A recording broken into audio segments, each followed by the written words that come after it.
Something's inside this blower rattling around and locking it up, and it's not in the cylinder.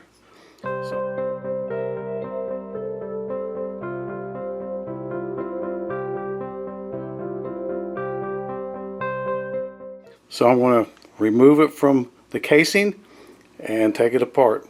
So first thing you got to do is take this whole starter mechanism off. I'm going to remove this by taking all the screws out of it,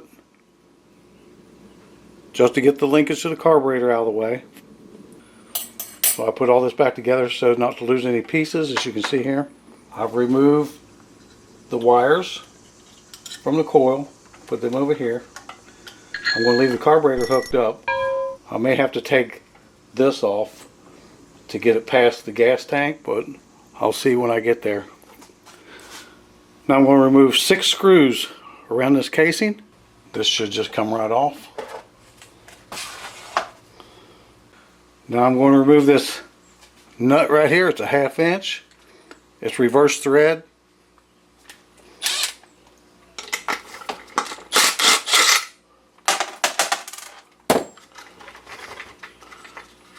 There's the washer.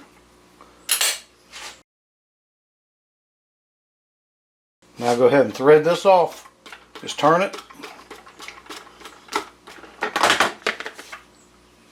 Now you also got a washer behind it. Now I've got to remove these 3 bolts that's holding the motor on, and all of these bolts on this blower are usually T25. Now the motor's ready to fall out, but like I said earlier, I'm going to have to get rid of that. I should now be able to pull the carburetor off and just leave it hooked up to the fuel line. I'll just pull it off right here and just leave it sit right here like so. Leave everything intact. I'm going to turn it around. Now I'm going to pull this out. Just like so.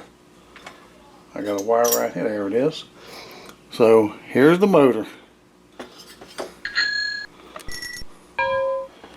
Now I'm going to go ahead and take it apart and show you what's rattling around inside of it.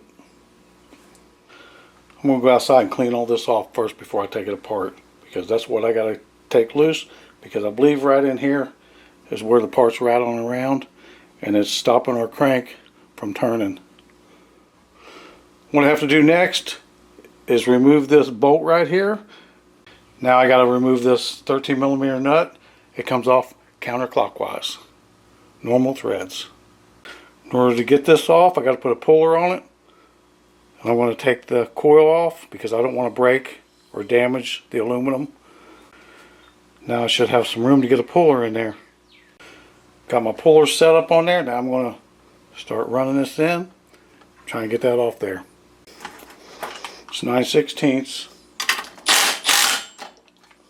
Popped it right off.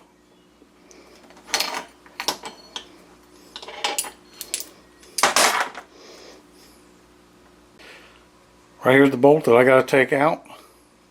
Now I'll go ahead and take these 4 bolts out and drop that bottom case and see what's inside there, or at least see what's bouncing around. I don't hear anything, but something's stopping this thing from working.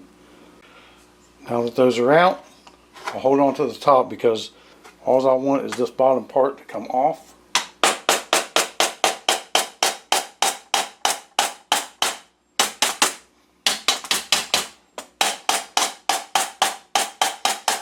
There it comes.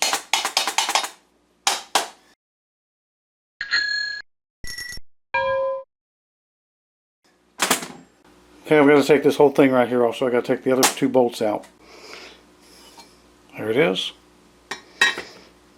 Now I should be able to drop this off. And I don't see nothing inside there. I see where something's been hitting. Okay.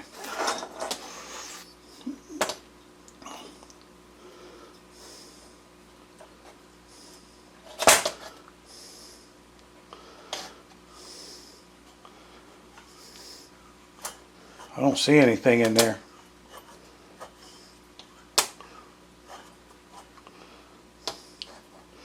I don't see nothing.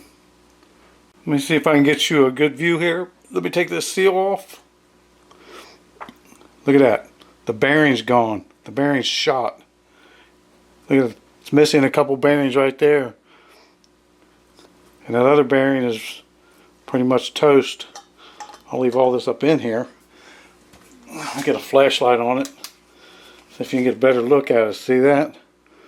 The bearings are gone and the bearings are, yeah. This bearing's pretty much shot. But if I put it back together, I'm going to put it together with 2 brand new bearings. So I hope this helps. If you're having that same issue of your saw locking up, hopefully it's the bearings and not something else, because this is a lot easier to fix. Right here's part of that bearing right here.